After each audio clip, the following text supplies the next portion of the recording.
Good afternoon and welcome everyone.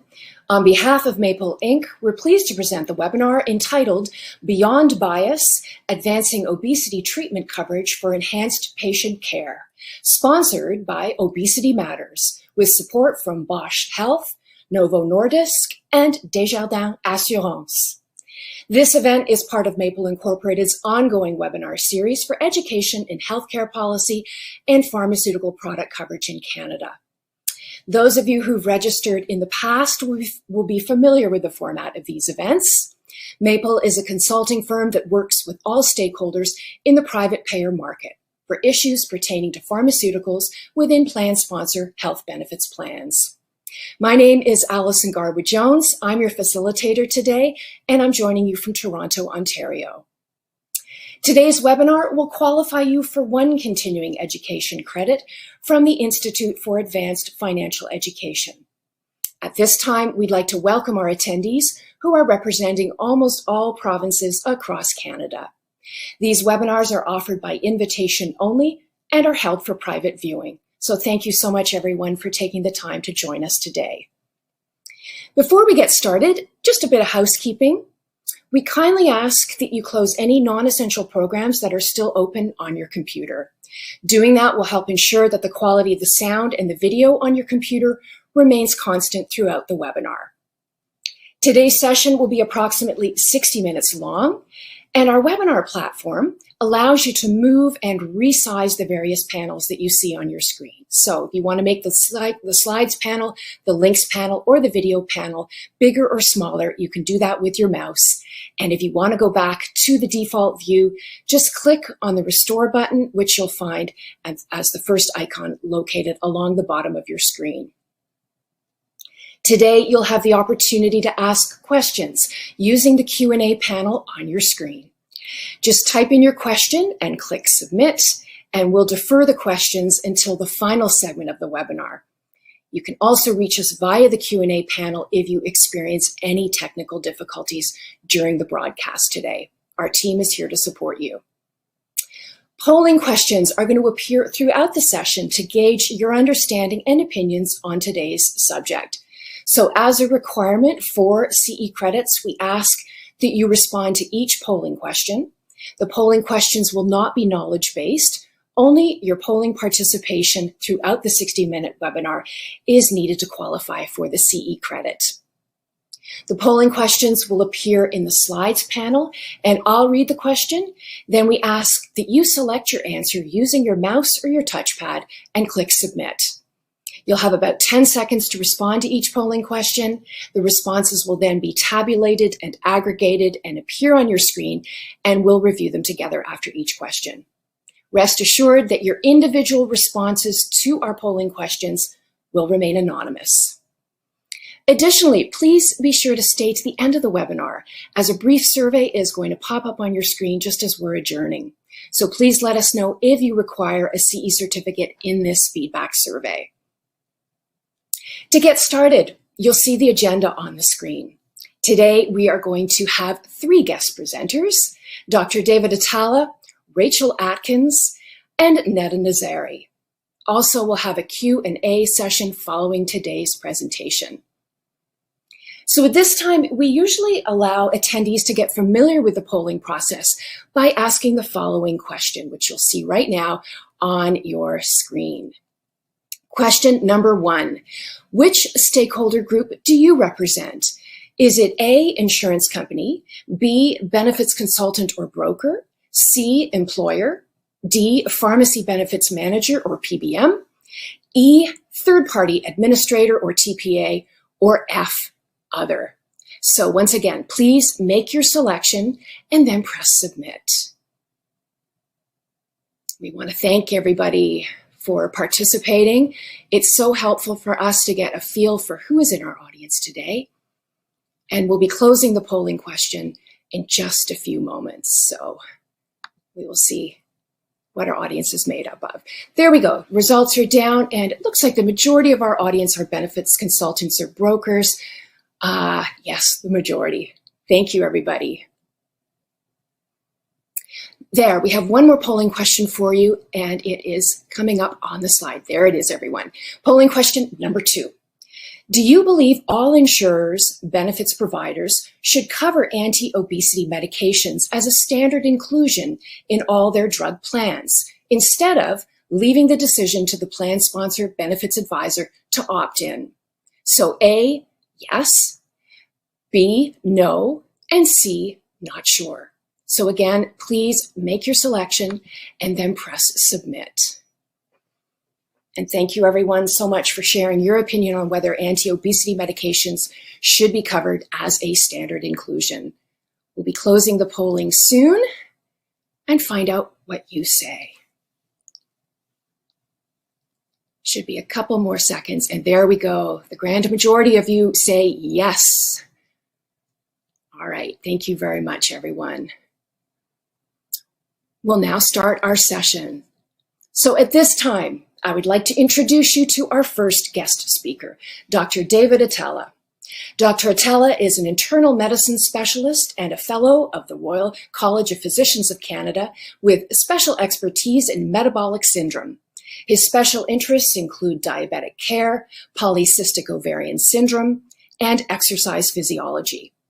With a background in psychology, in addition to medicine, his focus is combining these expertises to offer patients updated, evidence-based medicine. A warm welcome to you, Dr. Attalla. Thank you, Allison. What I'm going to talk today about briefly is a little bit about the state of obesity, basically, in 2023, what we're dealing with, and then what the options are for patients and how obesity may affect a patient throughout their life. So I think in order to take a step back and understand obesity and how it's reflected in the world and in the workplace, is to see it through the eyes of the patient who is, suffering from obesity or has obesity, right? And they have to deal with several things. Two of those large problems can include weight bias and weight stigma. Weight bias is the negative attitudes towards patients who are living with obesity. And this is something that we may have all heard of before. Oh, this person's lazy, or this person doesn't have good self-discipline, etc. These kinds of, biases or almost judgments that we put on people with respect to something like a medical problem, And then the second part is the weight stigma, and that's these stereotypes assigned to them. So whereas bias is a negative attitude, stigma is more the stereotypes. And I think in a survey, about 2/3 of patients reported that they feel some level of weight bias or weight stigma at work or in the workplace. And so this is a real problem that the majority of patients who are living with obesity deal with on a day-to-day basis. I think it's also important to go through the implications for obesity. I think that's another thing that maybe a lot of people are aware of, but it's important to review, is that obesity is not a simple problem of weight. Rather, the weight has the mechanical effect, but the adipose cells have inflammatory effects, and these two things combined can affect a lot of different organs in the brain, right? Obesity is a risk factor for strokes.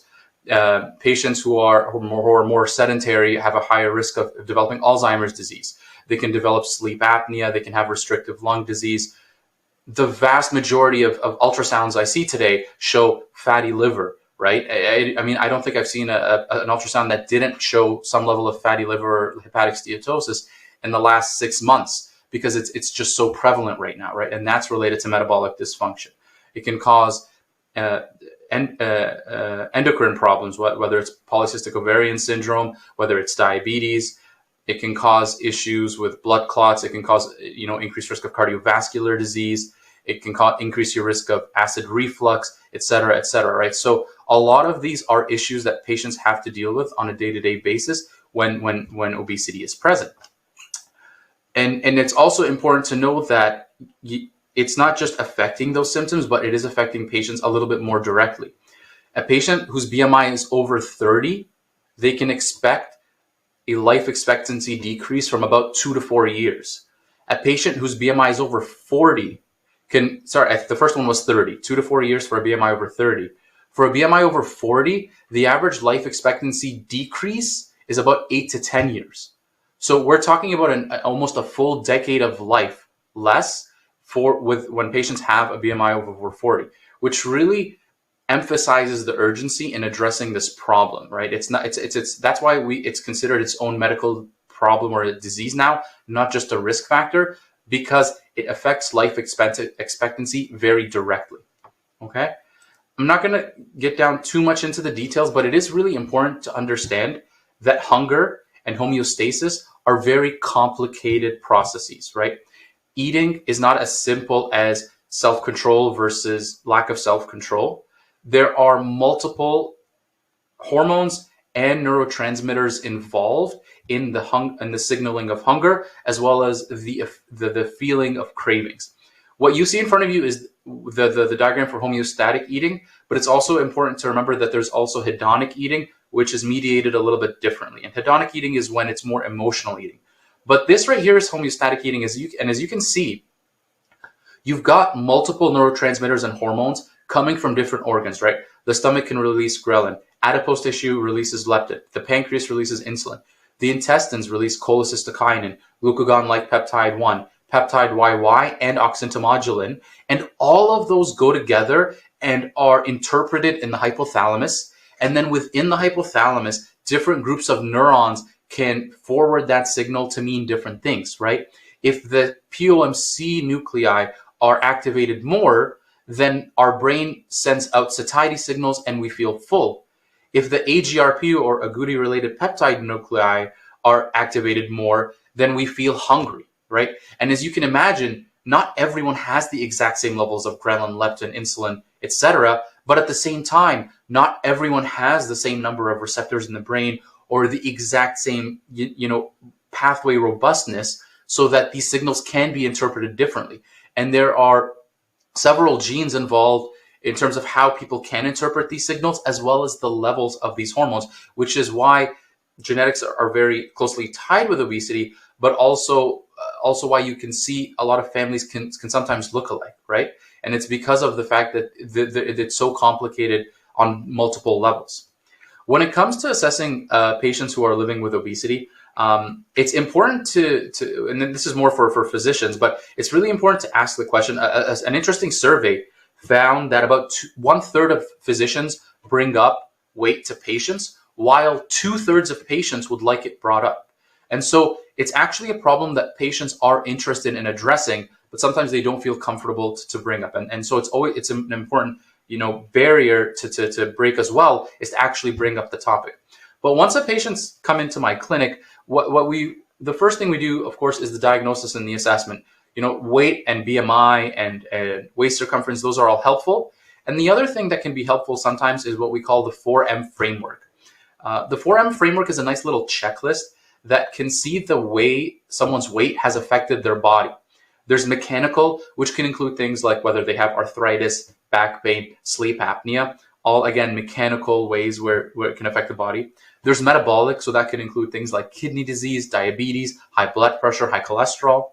There's mental, right? Has their weight caused them any anxiety, any undue stress or depression? But also, do they have mental health comorbidities that are contributing to their weight, including whether they have attention deficit disorders or whether they have inopportune time, whether they have addiction disorders, etc.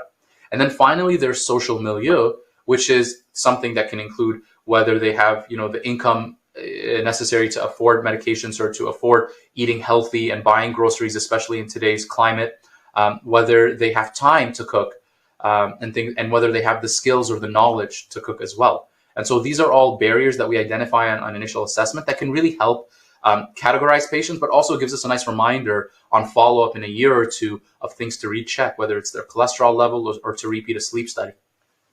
When it comes to treatment, there's 3 main pillars available to us based off the health or the Obesity Canada guidelines. There's the behavioral and psychological interventions, and that can include things like behavioral modification, cognitive reframing, some strategies there, making sure to do our best to manage sleep time and stress, and then psychotherapy if available. You'll see there that managing sleep is an important part, but as a lot of you can probably predict, sleep and weight go together in multiple directions, right? When patients have little sleep, they can be more stressed, and sleep deprivation is associated with eating more as well, but also eating more and weight gain can then alternatively cause things like sleep apnea. And as you can imagine, that then becomes a vicious cycle. And so addressing each of those is really important, but it's also important to understand that the way they interact can make things a little bit difficult. And so sometimes you need a little bit more firepower to address something in order to push the, all parameters in a positive direction. The second pillar is pharmacotherapy. And the indications right now from Obesity Canada for pharmacotherapy include a BMI over 30 or a BMI over 27 with what we call adiposity-related chronic changes. An adiposity-related chronic change can include things like high blood pressure, high cholesterol, diabetes, sleep apnea, or steatotic liver disease, or what we used to call fatty liver. And so the evidence is there to show that those diseases or those processes can be reversed with weight loss. And then lastly, there is bariatric surgery, which is available in Ontario as well. And the indications are just a little bit higher. It'll usually be a BMI over 35, or if their BMI is over 30 with something like diabetes or other specific complications. To take them step by step, it's really important to understand that earlier therapy is best. Like what I was alluding to earlier, it's not just the mechanical part of the weight. It's the fact that adipocytes live in the body and are continuing to release inflammatory cytokines, and that adds up over time and time and time. And so the longer a patient is living with obesity, the longer those adipocytes or fat cells are living in the body, the more they have a chance to cause inflammation.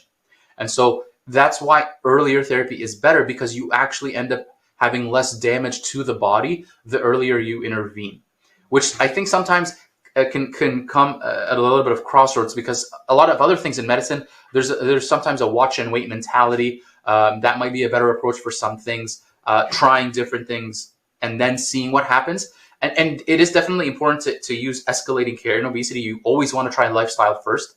I think that's an important pillar to understand, is that lifestyle first is absolutely still the recommendation. But it's also important to understand that if lifestyle does not succeed, the option to escalate therapy should always be there for a patient. The other thing to understand is that weight is not static, right? Most patients who, let's say, hit a BMI of 31, by the time they're 40, it's not likely their BMI is still going to be 31 in their 50s, right? Most people are on a trajectory, and it's rarely a flat line. So if someone is gaining weight and getting into that obese range, they're most likely going to keep putting on more weight and more weight and more weight as they age. And the more weight they put on, of course, the harder and the more distance there is to cover to come back down. And based off some limitations of today's, pharmacotherapy and surgery, if you're talking about 15% weight loss reduction or 40% weight loss reduction, it's really important to be addressing people whose BMI is in their low 30s as opposed to mid 40s, right? Because, someone who's 360 pounds, for example, 20% weight loss reduction is great, but it's not going to be enough to put them in that low risk category. It's better to catch them when they're in the low 200s or high 100s, depending on their height. In terms of pharmacotherapy, Obesity Canada currently recommends 4 different options. There's orlistat, which is Xenocol. There's liraglutide, which goes under the name Saxenda, but there's naltrexone and bupropion, which come under the name of Contrave. And then there's semaglutide, which is available as or Wegovy. All of these are recommended by Health Canada. However, orlistat has kind of fallen out of favor. If you'll remember, earlier I was talking about the neurobiology and the neurohormones that affect obesity. Xenocol doesn't really affect those. And so we don't use it anymore. It was more for malabsorption, and it doesn't really work very well, and it causes a lot of different side effects. The other 3 are, again, liraglutide, which causes an average of about 5.5% weight loss over the span of about a year. Naltrexone bupropion, which causes about a 5% weight loss as well. And then semaglutide, which is closer to about 12.5 to 15% weight loss, depending on the dose. And so it's important to understand that these are approved by Health Canada for weight loss and recommended for weight loss as well in any patient who's tried lifestyle changes for about 3 to 6 months and has not had success. There is also the new clinical trial called SELECT. Some of you may have already heard of that recently. And that was an outcome trial for semaglutide but not just looking at weight loss, rather looking at the chances that someone is going to have a myocardial or cardiovascular event. And that could include cardiovascular death, myocardial infarction, or stroke. And what we saw in this double-blinded, placebo-controlled phase 3 trial was that patients have a reduced outcome of about 20%. So you're preventing 1 in 5 either heart attack, stroke, or cause from cardiovascular death by losing weight from medication. So here we see the very intimate relationship between obesity and cardiovascular mortality. And through reducing weight, we were able to also reduce cardiovascular mortality as well. And so that's a really important point, because I think a lot of the evidence so far has been to, use these medications and things like diabetes and reduce weight in diabetes. But these are patients that don't necessarily have diabetes. In fact, one of the inclusion criteria was an A1C below 6.5%. So these would be patients that are excluded from a lot of, programs to have these medications paid for. Their risk of heart attack and stroke was reduced by 20%, as well as all cardiovascular death. So it's another sign that points that it's really important to expand access beyond just those who have diabetes. Finally, there's the surgical data, and that was in a 2017 New England Journal study that found about 12 years after bariatric surgery in about 418 patients, these patients were basically maintaining an average of about 35 kilograms lost 12 years later, whereas they nadered at 45 kilograms lost the first couple of years. That did look a lot better. That they did regain a little bit more weight, but it still looked very, very good several years, 12 years down the line. So that's, obviously that's a very positive finding. But of course, surgery is a little bit higher of a barrier, and of course the recovery associated with it is a little bit different. The other thing, of course, is that it's important to understand that right now there's almost a race to cover these drugs in some parts of the world. In the United States, the American Medical Association has basically urged the coverage of these drugs for everyone, right? Obviously meeting the criteria, but based, irrespective of plan. There was a survey recently that found only a third of payers are not considering paying for these drugs, whereas about 4 in 10 already do cover it, are actually closer to about 5 in 10 already cover these drugs. So about 50% cover them. About 20% are considering covering, but only a third are not. And then another article written by just last month talking about how GLP-1s and weight loss drugs in general are inevitable, right? Delaying coverage just accelerates health inequity. And then finally, there's an article that I wrote last year about this exact topic, but more so about, you want to save costs, cover these things up front, because ultimately a patient with obesity, right, throughout their life, they may need a lot more things than the average patient. And so and this is not even a comprehensive list, but as you can see, it's a pretty dense slide, right? A patient with obesity is more likely to need a sleep study, a CPAP, maybe an oral appliance for their sleep apnea, or maybe they try surgery, and surgery for sleep apnea is not always successful, but they can go through an entire algorithm of treatment just for something else that was, the risk was increased by their weight. They're at high risk of being sleepy even when treated for sleep apnea. So that's more CPAP titrations down the line, more frustration because the CPAP is not working, even though it is, but there's other things, going on as well. They may need a multiple sleep latency test. They may need more expensive medications that are used as stimulants in the future because they don't necessarily feel better by just treating the sleep apnea. They may need multiple liver ultrasounds, fibroscans, which is a type of elastography that's done every couple of years to look for steatotic liver disease or fatty liver. They're going to need more blood work to check for diabetes. They're going to need more blood work to check for high cholesterol. They're going to need more blood work to screen for fibrosis of the liver. They may need a 24-hour blood pressure monitor in their lifetime. They're more likely to need a Holter monitor, more likely to experience high blood pressure and consequently atrial fibrillation. They may need lifelong pharmacotherapy for diabetes, high blood pressure, high cholesterol, and fatty liver. Right now, there's antifibrotic agents coming in the U.S. for liver cirrhosis and liver inflammation. And so there's just more and more that they have to go through, right? More cardiac testing, more heart procedures, more pulmonary function testing, more medications for their kidneys, more chemotherapy and radiation, right? Obesity is one of the risk factors for a lot of cancers, and some cancers, especially breast cancer, is very strongly tied to adiposity because the more fat cells patients have, the higher their estrogen levels can be because adipose cells have this molecule called aromatase that can convert some inactive molecules into estrogen, which is a risk factor for breast cancer. Right? They're going to need more knee and hip replacements. That's more time away from work. They're going to need more rheumatology assessments. A lot of these patients may need, have their gallbladder taken out. So the health system is being used so much more frequently and so much more expensively. And these patients miss more time from work, and they miss more time from their families, and they lose out on so much by us just ignoring or not addressing the obesity as a disease. And it's important that we not only address it, but we address it with the full arsenal that we have available to us today, right? And the arsenal includes all three of lifestyle, medications if needed, if they meet the criteria, and then surgery for those patients where medications cannot be an option or are not tolerated or do not work well enough. And I think, if we offer that care and if we cover that care, we're just reducing so many downstream costs, and we're making life so much easier for them down the line. And so I think that's the main important point to focus on. And I appreciate your time today. Thank you so much, Dr. Attalla, for sharing that super informative presentation with us today. So before we introduce you to our next guest speaker, we've got one more polling question for you, which is going to appear on your screen very shortly. There it is. Polling question number 3.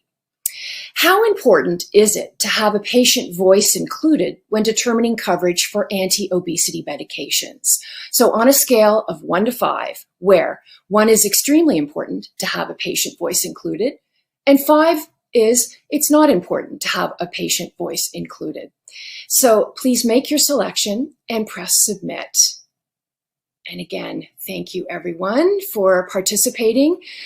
We're seeing your feedback on the importance of patient voice when determining coverage for anti-obesity medications, and we'll be closing our poll in just a few seconds.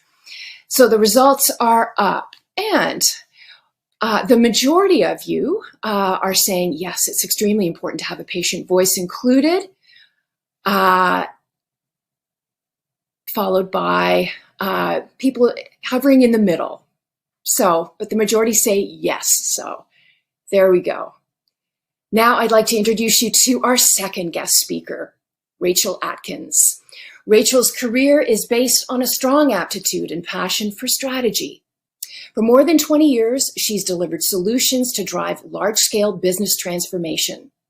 Now she's keen to leverage those experiences and exposures to transform communities, institutions, and society to better the lives of Canadians living in larger bodies.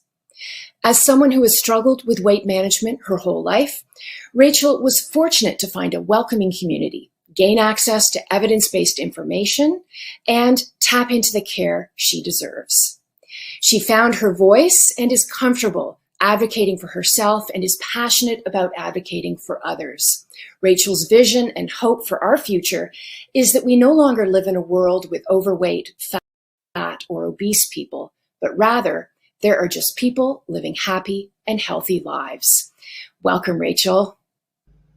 Thank you, Allison. And thank you to Dr. David Attalla. We need so many more of you.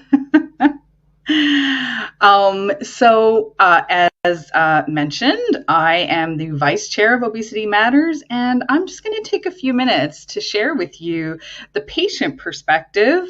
And I think it's very interesting that 42% felt that the patient voice was really important when we consider the coverage.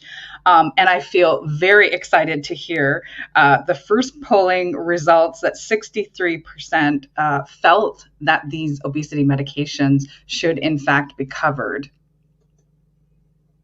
So I just actually want to start by sharing a little bit about Obesity Matters. We're an organization that didn't really get established until about 2020. So we haven't been around for too long, but I'd like to say that we've already been able to make a big impact. Our vision, in fact, is to create a future of weight acceptance where health and happiness are the priority. Now, we do have a whole set of beliefs that we use to gauge against all of the things that we are doing and all the actions medications we're taking. But I thought it's really important to share these three with you. The fact that our ideal weight is not an absolute number on a scale, but really it's a weight that doesn't impair our health and does not negatively impact our life. And the next one is so important, and we have so much work to do in this space, but this concept of eat less and move more, it's just not enough. We have to do so much more to lose weight. And Dr. David Attalla really gave us a good understanding of how complex this chronic disease is. It's not just about willpower. And the final one I want to share with you in terms of an important value for Obesity Matter, no matter your size, shape, or abilities, you deserve interactions founded on respect, understanding, and dignity while having equal access to medical treatments and therapies. And as I'd mentioned, we haven't really been around that long, but we're already making a really huge impact with the community that we do have. We're hearing people saying things like, if motivation fails during a long journey, having a community like Obesity Matters who supports you no matter what is most helpful. These are the kinds of messages that we're hearing from our community, and the impact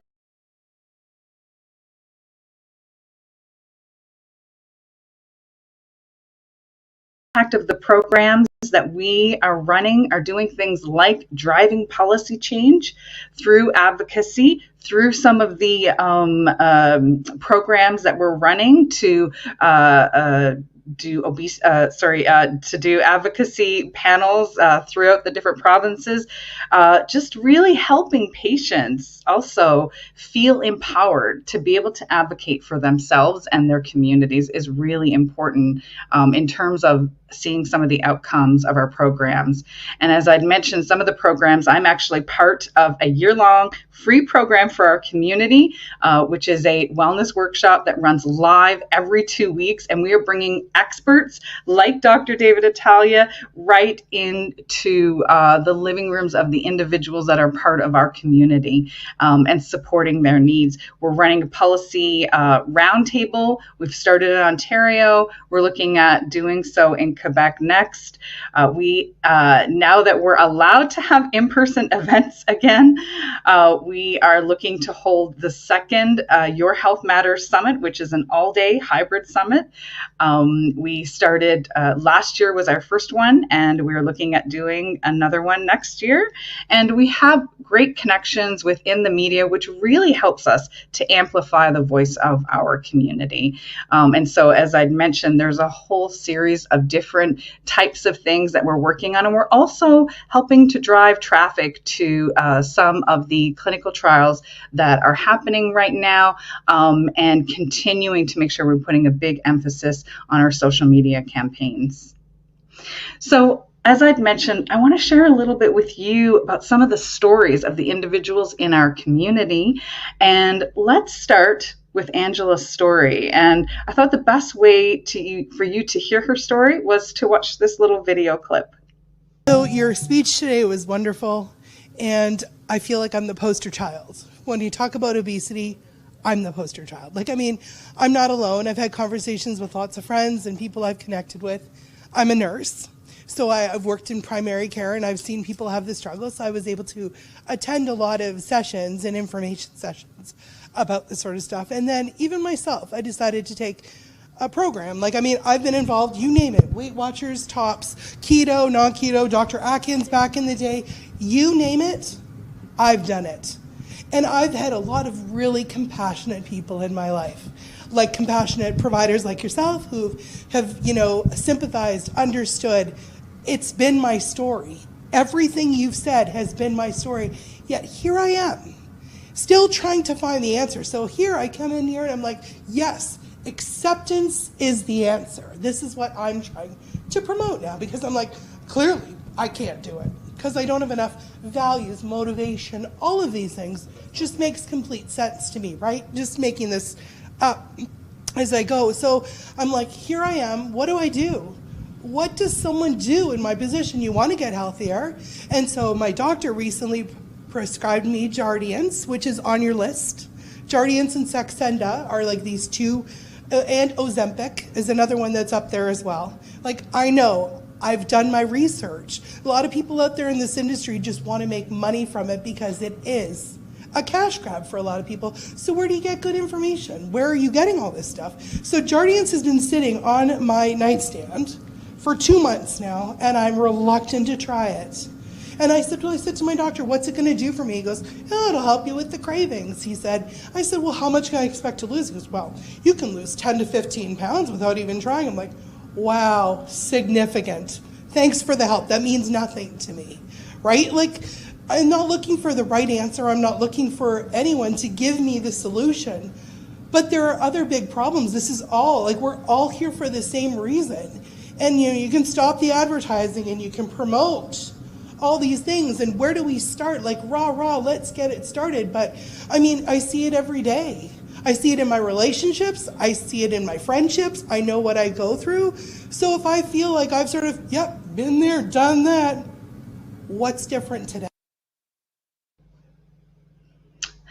So we are very fortunate to have people like Angela in our community that are courageous enough to share her story. And we're also very fortunate to have people like Dr. David Macklin, who you saw in that video.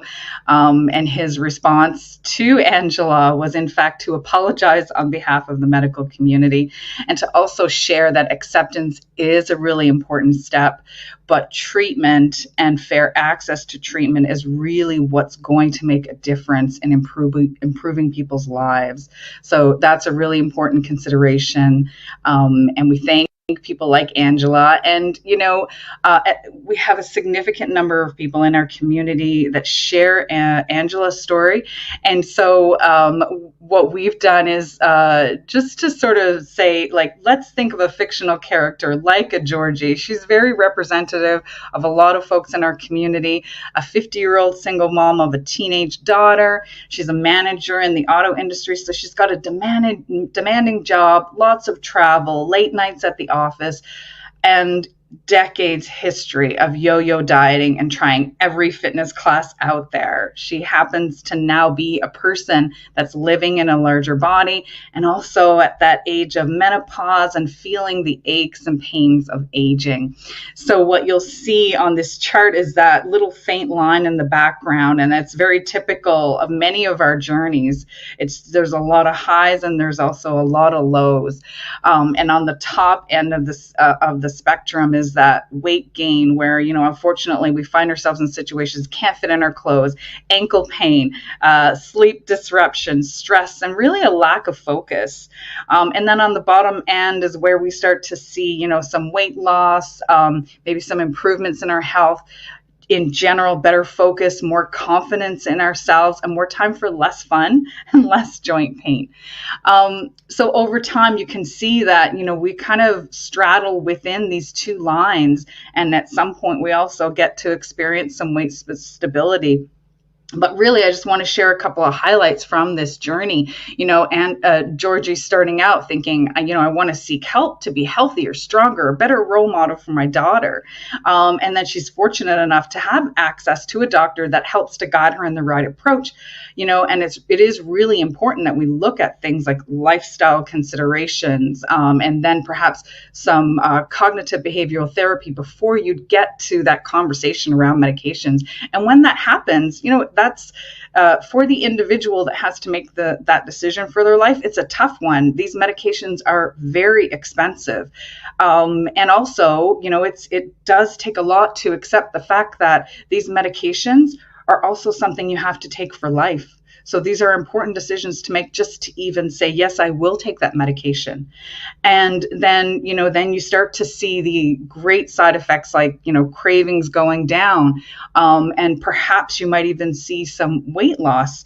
And that's not necessarily just the end goal, but other things like being able to focus on other things in your life, focus more on your work, focus more on the relationships that you have in your life, like Georgie spending time with her daughter.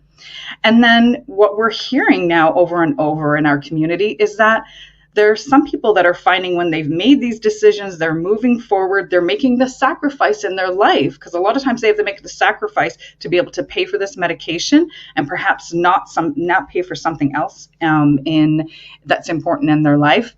Then they're finding that they're getting to the pharmacy to renew their prescription and the medication's not available. And then, they go a couple of weeks and they haven't been able to take the medication, and the cravings start to come back. Perhaps, unfortunately, the weight starts to come back, and they make a decision that, okay, actually, I'm going to take these funds, put them on something else that's important in my life. And they are then outside of this cycle of taking medication to improve their health. And that's a really unfortunate place to be. But we're hearing this story over and over again. And so what's a not so great ending to this story is, as Dr. David Attalla has explained to us so eloquently, obesity is a chronic condition and it may not be covered by insurance. Not all insurance companies cover that, unfortunately. And in many cases, someone living in a larger body, it's not necessarily their fault. There's a lot of other complicated factors that play into that. But unfortunately, when things like the fact that it might not be covered, an anti-obesity medication may not be covered, it kind of feels like, blame on the individual. We don't really believe that this is a chronic condition that's outside of your control, so we're not going to cover it. And then, also we know, and this community now is very educated. We all know that obesity, unfortunately, leads to many other chronic conditions. And when your health is impaired, it affects you as an individual, it affects your family, your community, and society at large as well. And that's the not so great ending to the story. There is a better ending to the story, though, and I would say that you all have a role that you can play in this. And that starts with the medications are covered. And instead, at the end of Georgie's story, she joins the wait list. And when the drug companies are able to restore the supply that we need, it is available to her and it is accessible. There's no reading between the lines, right? And insurance companies are walking the talk. They're here to put together programs that better support healthy lives for individuals, for employees, for their families. There are choices also. We need to have different choices. One medication may work for someone, and while it doesn't really work for another person. So we also need to have choices. But the one thing Dr. David Attalla also pointed out is that it isn't really important for these medications to be accessible for everyone. Period, full stop. Particularly marginalized communities, it's really important that these medications are available to everyone and accessible. So, it's a simple formula in my mind. Obesity treatment is available and accessible. The chronic disease goes down. The physical health goes up. We, in general, have better mental health, better well-being. Costs go way, way down. This is the story that we want to be able to share. So thank you for allowing me a little chance to give you a glimpse into the patient perspective. Again, Obesity Matters is an organization that we started back in 2020. We have a wonderful list of partners that are helping us in this movement to build a better future. And my ask of you would be that in every decision that you are making around coverage, what kinds of packages are you presenting to employers? You are thinking about this patient perspective. You're thinking about Angela, Georgie, myself, the whole Obesity Matters community. Thank you. Rachel, thank you so much for your passionate and thought-provoking presentation today. Before we introduce you to our final guest speaker, everyone, we've got one more polling question for you, and it is on the screen right now. Polling question number 4. What do you think is the most significant reason to add obesity benefits to an employer-sponsored benefits plan? Is it A, support diversity, equity, and inclusion initiatives, DEI? B, employee attraction and retention? C, increases productivity? D, helps to avoid a portion of other medication costs? Or E, other? So if you select E, please press submit and then enter your response into the Q&A box, if you could, please. I'm just going to move my slides over so I can see Here we go. We'll wait for the answers to come down. There we go. And it looks like the majority of you chose D, helps to avoid a portion of other medication costs. And again, if any of you chose E, if you wouldn't mind, if you could add your insights into what you think in terms of other solutions, please do let us know in the Q&A box. Okay. Wonderful. So now I'd like to introduce you to our final guest speaker, Neda Nasseri, a healthcare innovator by day and organizer by night. Neda strives to make healthcare more accessible, equitable, and affordable. She's a pharmacist with experience in both community pharmacy and in the pharmaceutical industry, notably in biosimilars and diabetes. Currently, Neda works in the private payer sector at Desjardins Insurance as a product director for drug benefits. Neda has always been very passionate about learning, earning a master's degree in pharmaceutical sciences, as well as a master of business administration with a specialty in marketing and ethics. We want to welcome you, Neda. Hi, hello everyone. Thank you very much for introducing me. I hope you guys can hear me well. I've caught something today, so I will not be on camera. I will spare you that, and I've heard viruses can be contagious through the screen. So I saw the answers that you guys gave for the polling, and hats off. I'm not even sure I need to present this, so but here I go anyway. So in our fight against chronic disease, Desjardins Insurance is partnering with leading organizations. For example, we're the only insurance company to actually have an ongoing partnership with Obesity Canada. And that's the country's first not-for-profit organization, and they're dedicated to improving the lives of Canadians through obesity research, education, and awareness. And as mentioned previously, we're also partners with Obesity Matters. And Rachel very well described what their mission is. So this is a testament to our commitment to bettering the lives of our insureds in all shapes and forms. As an insurer, our clients are the plan sponsors, also known as employers. So if you are not an employer, let's pretend you are for the sake of this little experiment. So look at this picture. Both candidates have the same skills and are interested in working for your organization. Who would you hire? Some of us choose the slim candidate. Some of us may even feel guilty about it to a certain extent. Others may not. But many of us have misconceptions about weight gain. Maybe we criticize people for being overweight. Maybe we look at what they're having for lunch, or if they're taking the elevator instead of stairs. All these weight biases can lead to discrimination in the workplace. In fact, Dr. Attalla mentioned it earlier as well. 54% of adults with obesity said they were stigmatized by their colleagues, knowingly or not. So what that means, words and actions actually do have an impact. Not only is there a personal cost to people living with obesity, but there's also a healthcare cost to all of us, to our governments. In 2021, health costs directly related to obesity reached $9 billion in Canada. And in 2022, around 30% of adults aged 18 years and older, well, yes, that is the age of an adult, right? In Canada, were living with obesity, while 35% of them were overweight. That is about 2/3 of the population. And again, like Dr. Attalla was referring to, when we think of obesity, we automatically think of BMIs that are higher than 35 or 40. And it's very easy to have a BMI higher than 27 or 30. Just ask a woman who has given birth. So everyone is touched by this disease. If it's not you, it's your parents or your best friends or even your employee. In fact, obesity is associated with high indirect costs for employers as well. According to a retrospective analysis in a large national employer database, employees with obesity-related complications were nearly twice as likely to file short-term disability claims.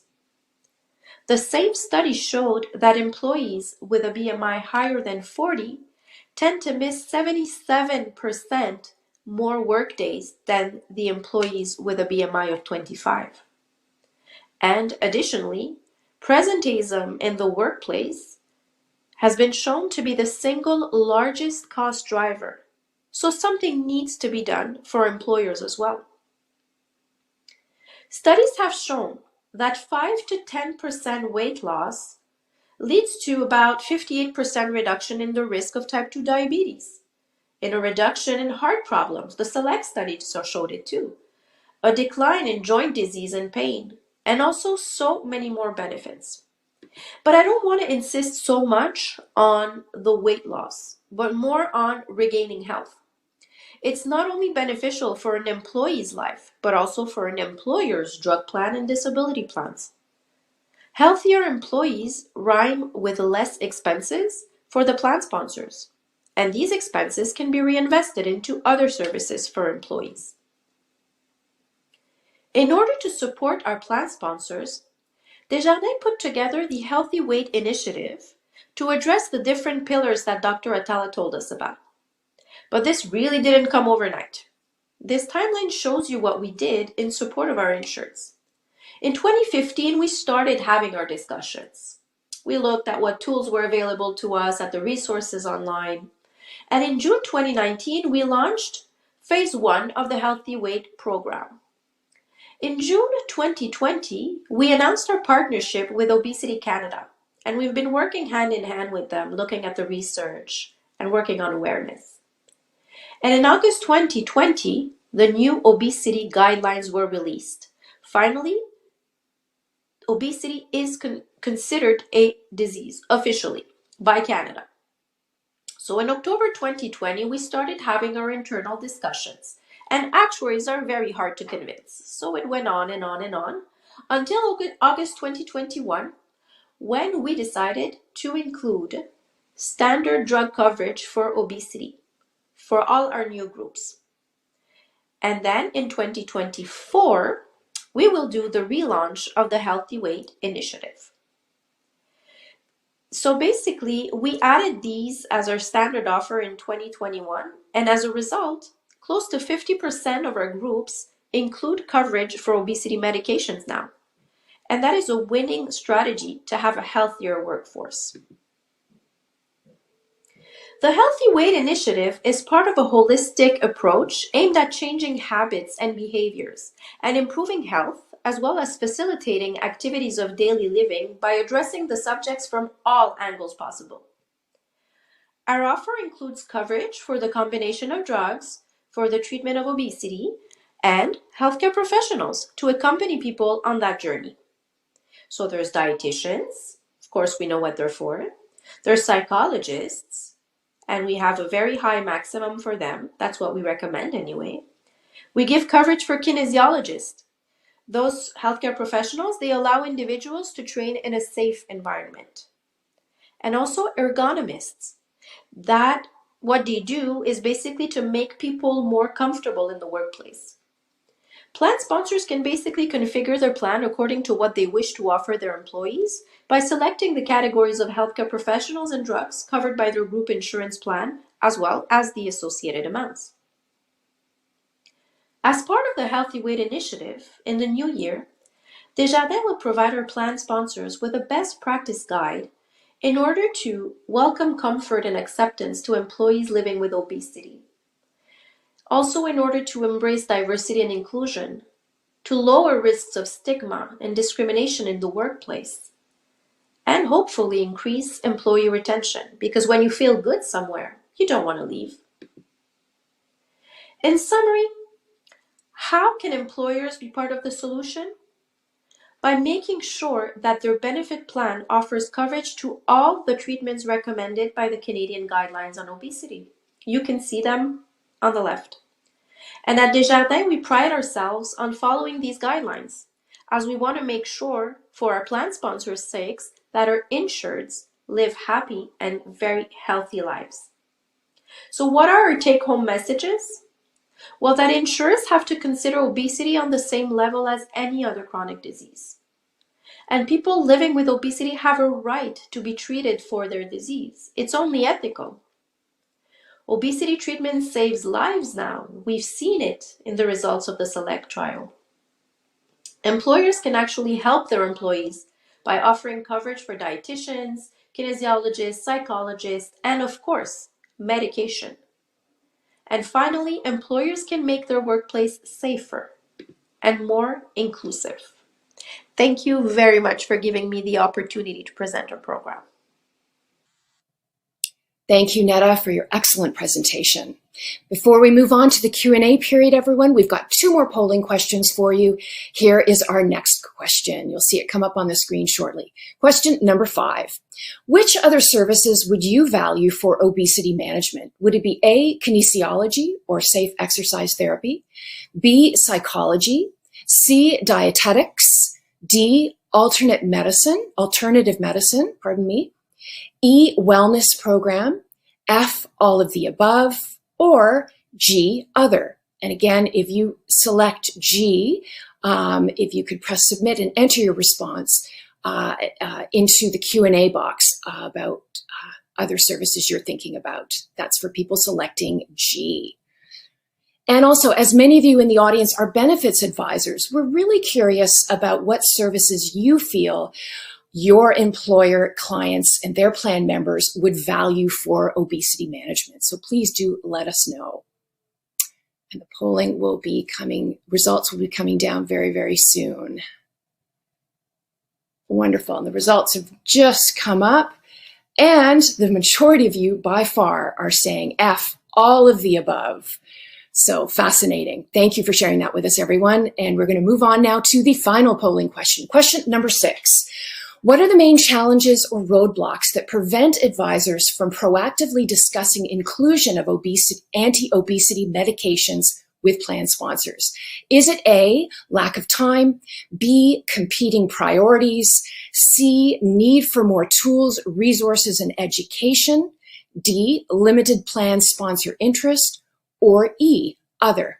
Again, if you choose that, press select and then type in your response into the Q&A box just to give us a little more context, please. Once again, thank you everyone for participating. We should be getting our polling results coming up very, very shortly. All right. And it looks like the majority of you are citing limited plan sponsor interest, followed by a need for more tools, resources, and education. So thank you for that, everybody. Those insights are very helpful to us. And at this time, we'd like to begin our Q&A period. So if you've not already done so, please submit your questions now. And to do that, just go to the Q&A panel, type in your question, and then click submit. And we are running short on time, so we're going to go straight to the questions that have come down already. And Dr. Attalla, we're going to start with you. Is BMI still the best measure to assess obesity, or is it outdated? Can you hear me? Can you hear me? Yes. There, we can hear you now. Yes. The answer is both. Unfortunately, so it's not outdated per se, but we do find that it's not a very culturally accurate representation of the risks associated with excess adiposity. We do find that there's a cross-cultural difference. For example, patients from certain parts of the world, they start to develop the signs of insulin resistance as well as other comorbidities at lower BMIs, closer to 25, 26, etc. So in that sense, it is a little bit outdated, but at the same time, we don't have like a perfect way of having different BMIs for every ethnic group yet, because we don't have enough data. But yes, that whole cutoff of 30 really only applies to white males. But it's what we have for now, and it's what the standard is for now. Is it the best thing? In an ideal world, we're checking waist circumference and we're checking neck circumference for most people, as well as hips, and we're doing a kind of like a dirty body fat percentage using those measurements. But realistically, clinics don't have the resources to be doing that. And workplaces should definitely not be doing that. So it's what we have because it's easy to do and it's quick, right? It's just a height and weight. You plug it into a calculator and you do it. It is not the best, obviously. In a clinical setting, you can probably do just a little bit better with waist circumference, at least, in relation to height. But not a lot of clinics do that, and so that's not likely to make it into guidelines. It's always recommended, but realistically, cutoff will probably always be related to BMI because of the fact that BMI can be obtained more easily. Okay. So I mean, I hope I answered that. It's both. It's outdated a little bit, but it's the best we have right now. Yep, that's excellent. Thank you. Neda, I have a question for you. Are obesity drugs covered by public plans? And if not, why not? Thank you, Allison. So, no, they are not covered by provincial plans. In Quebec specifically, I know that there's an exclusion for obesity drugs, and there's a lot of lobbying being done to exclude that.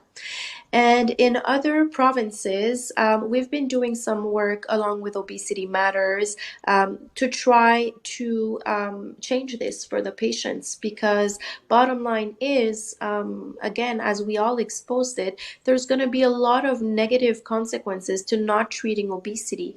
Even if you don't see it today, you're going to see it in 10 years or 15 years from now.